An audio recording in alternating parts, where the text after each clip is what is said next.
Please be seated. Court is now in session.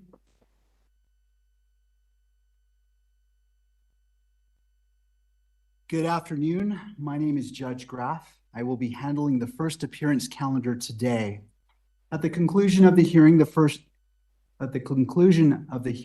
the first case, the court will take a recess and remind all those who are scheduled for the first appearance calendar to log back in 15 minutes after the court has taken a recess. As a general note, no electronic usage is allowed unless pre-approved. Any disruptions will be removed. To the jail, are we ready to proceed? Yes, Your Honor. Calling case 251-403-576, State of Utah versus Tyler James Robinson. Could you state your name? Tyler James Robinson. Thank you for being here, Mr. Robinson. I'm Judge Graff. Mr. Skortis. Good afternoon, Your Honor. You're probably already aware of my presence or why I'm here, but if not, I am not entering an appearance. I'm not counsel on this case. I'm working with the county to get counsel assigned, but we need you to allow for the appointment of counsel. Thank you, Mr. Skortis. I want to go through the qualifications Absolutely. For indigency, but that is my intent, Mr. Skortis. Very well. And I thank you for being here. So, Mr. Robinson, you have a right to an attorney. If you cannot afford one, the court can appoint an attorney to represent you. I have reviewed your declaration of financial status and find that you are indigent. I'm provisionally appointing a Rule 8 qualified attorney to represent you on your case, Mr. Robinson. Along with their filing of their appearance of counsel, the assigned attorneys must file declarations with the court that outline their qualifications under Rule 8 and under Rule 8B and Rule 8C for counsel appointment in a case where death may be a sentencing option. I'm ordering that those declarations be filed prior to the next hearing date, which is set for September 29th at 10 a.m. Mr. Robinson, I also wish to inform you of your right against self-incrimination. Anything that you say in court today could be used against you, and we want to protect your constitutional rights. Mr. Robinson, at this time, you will remain in custody without bail. Mr. Skortis, is there any other points that you wish to address? No, thank you very much, Your Honor. Turning to the state. Yes, Your Honor. Chad Grunander for the state. I'm also joined, and they're listed as attendees, Ryan McBride, Lauren Hunt, David Sturgill, and Chris Ballard. We are the trial team on this case. I do have a few points I'd like to bring up with Your Honor. We have filed a pretrial protective order on behalf of Erica Kirk. We would ask the court to review that. It should be in your queue, Your Honor, and sign that.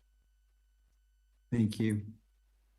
I have reviewed the pretrial protective order and will be issuing this pretrial protective order in favor of Erica Kirk. Is there any other business that we need to address today, counsel? Just for the court's information, we did file just recently, within the last few minutes, a notice of intent to seek the death penalty that was filed by Utah County Attorney Jeff Gray. So that should be in the court's file. Lastly, I would just indicate to the court and to, at this point, Mr. Robinson, that we are prepared to collect all of the discovery in this matter and get that turned over to the defense as soon as possible. Rule 16 requires us to provide what we have relied on in charging the information and bringing these charges within 5 days once it's requested. So that'll be prepared to disseminate to the defense as soon as possible. Thank you, Mr. Grunander. Mr. Robinson, what I also want to do is you have the right to have the charges read that you stand charged of, and I wish to read those to you at this time.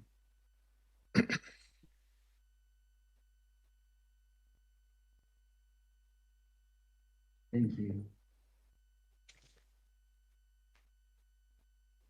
Mr. Robinson, for count 1, aggravated murder, a capital felony in violation of Utah Code annotated 76-5-202, in that on September 10th, 2025 in Utah County, the defendant, Tyler James Robinson, intentionally or knowingly caused the death of Charlie Kirk under the following circumstances.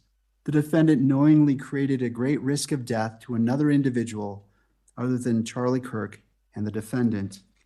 Notice conviction of this offense may carry the death penalty or pursuant to Utah Code 76-3-207.7, a mandatory term of imprisonment for life without parole or an indeterminate term of not less than 25 years, and that may be for life. Victim targeting enhancement in violation of Utah Code annotated 76-3-203.14 sub 2. Tyler James Robinson intentionally selected Charlie Kirk because of Tyler James Robinson's belief or perception regarding Charlie Kirk's political expression. Notice if the trier of fact finds beyond a reasonable doubt that the victim targeting enhancement applies, the sentencing judge or the Board of Pardons and Parole shall consider the defendant's selection of the victim as an aggravating factor. Violent offense committed in the presence of a child aggravating factor, the sentencing judge or the Board of Pardons and Parole shall consider as an aggravating factor in their deliberations that the defendant committed a violent criminal offense in the presence of a child. Count 2, felony discharge of a firearm causing serious bodily injury, a first-degree felony, in violation of Utah Code annotated 76-11-210 sub 2 and 3C, in that on September 10th, 2025 in Utah County, the defendant Tyler James Robinson discharged a firearm in the direction of Charlie Kirk, knowing or having reason to believe that Charlie Kirk may be endangered by the discharge of the firearm and that the act caused serious bodily injury to Charlie Kirk. Victim targeting enhancement in violation of Utah Code annotated 76-3-203.14 sub 2. Tyler James Robinson intentionally selected Charlie Kirk because Tyler James Robinson's belief or perception regarding Charlie Kirk's political expression. Notice if the trier of fact finds beyond a reasonable doubt that the victim targeting enhancement applies, the sentencing judge or the Board of Pardons and Parole shall consider the defendant's selection of the victim as an aggravating factor. Violent offense committed in the presence of a child aggravating factor. The sentencing judge or the Board of Pardons and Parole shall consider an aggravating factor in their deliberations that the defendant committed a violent offense in the presence of a child. Count 3, obstruction of justice, a second-degree felony in violation of Utah Code annotated 76-8-306 sub 2, in that on September 10th, 2025 in Utah County, the defendant Tyler James Robinson, with intent to hinder, delay, or prevent the investigation, apprehension, prosecution, conviction, or pursuant to any person regarding conduct that constitutes a criminal offense, conceal or remove the firearm used to shoot Charlie Kirk, and the conduct that constitutes an offense would be a capital felony or a first-degree felony. Count 4, obstruction of justice, a second-degree felony in violation of Utah Code 76-8-306 sub 2, in that on or about September 11th, 2025 in Utah County, the defendant, Tyler James Robinson, with an intent to hinder, delay, or prevent the investigation, apprehension, prosecution, conviction, or punishment of any person regarding conduct that constitutes a criminal offense, destroyed, concealed, or removed the clothing he wore during the shooting, and the conduct that constitutes an offense would be a capital felony or first-degree felony. Count 5, tampering with a witness, a third-degree felony in violation of Utah Code annotated 76-8-508, in that on or about September 10th, 2025 in Utah County, the defendant, Tyler James Robinson, believed that an official proceeding or investigation was pending or about to be instituted or intended to prevent an official proceeding or investigation, and attempted to induce or otherwise cause his roommate to withhold testimony, information, a document or an item to wit, directing his roommate to delete incriminating text messages.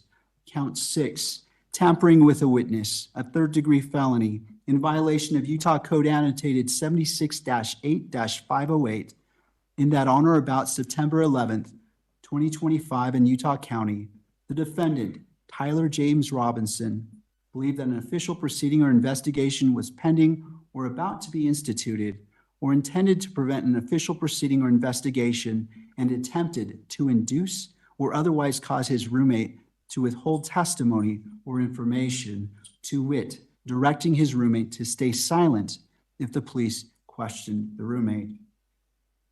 Count 7, violent offense committed in the presence of a child, a Class A misdemeanor in violation of Utah Code annotated 76-3-203.10 sub 2 and 76-3-203.14 sub 3a little double I in that on or about September 10th, 2025 in Utah County, the defendant, Tyler James Robinson, committed criminal homicide in the physical presence of a child younger than 14 years of age, with knowledge that a child was present and that may have been seen or heard the commission of the criminal homicide.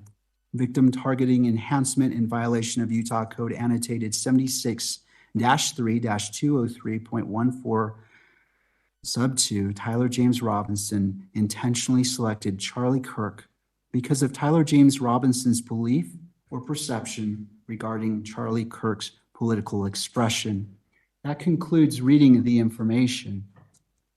Mr. Robinson, this case is set for September 29th at 10 a.m. It will be a waiver hearing, and I will be the judge assigned to this case. Mr. Robinson, I invite you to join us at that time. Is there anything further, counsel? No, Your Honor, we'll have counsel appointed by then. Thank you. Mr. Gurander, anything further? One item, just for clarification, Your Honor, the hearing on the 29th, is that in person or WebEx? Thank you. That is a great question. It will be via WebEx. Okay. Thank you, Judge. All right. I want to thank all parties for being here, and this concludes this hearing at this time. Court is in recess. All right.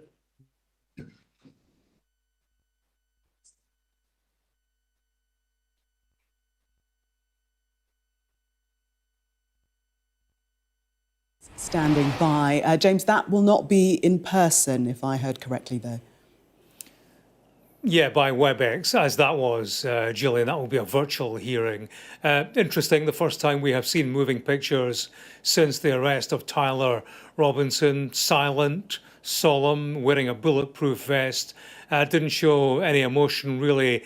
Nodded an understanding when he was addressed directly by the judge, but was giving nothing beyond that. There has been a filing of an intent to seek the death penalty in all of this. That's the aim of prosecutors.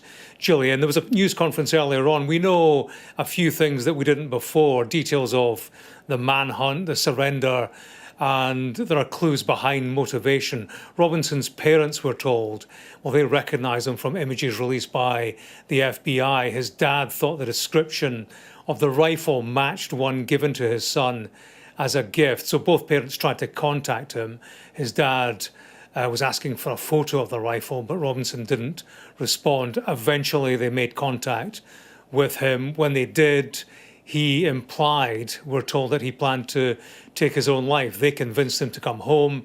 He said he couldn't go to jail, just wanted to end it, but they subsequently convinced him to turn himself in with the help of a family friend. Robinson's mother, she's told investigators that he had become more political, more to the left, and he was more pro-gay, she said, and trans rights oriented. She said he'd been dating his roommate, a male who is transitioning to female. When they asked his parents why he did it, a question asked of their son, he replied that there is too much evil in Charlie Kirk. Charlie Kirk spreads too much hate, he told them. On the day of the shooting, Gillian, the roommate received a text from Robinson, and that said, "Drop what you're doing and look under my keyboard." There was a note there that read, "I had the opportunity to take out Charlie Kirk and I'm going to take it." He sent another text saying, "Shouldn't be long until I can come home, my love." And he wrote, "To be honest, I had hoped to keep this secret till I died of old age." Another text said, "I had planned to grab my rifle from my drop point shortly after, but most of that side of town got locked down." The roommate asked him why. Robinson's answer was, "I had enough of this hatred. Some hate can't be negotiated out."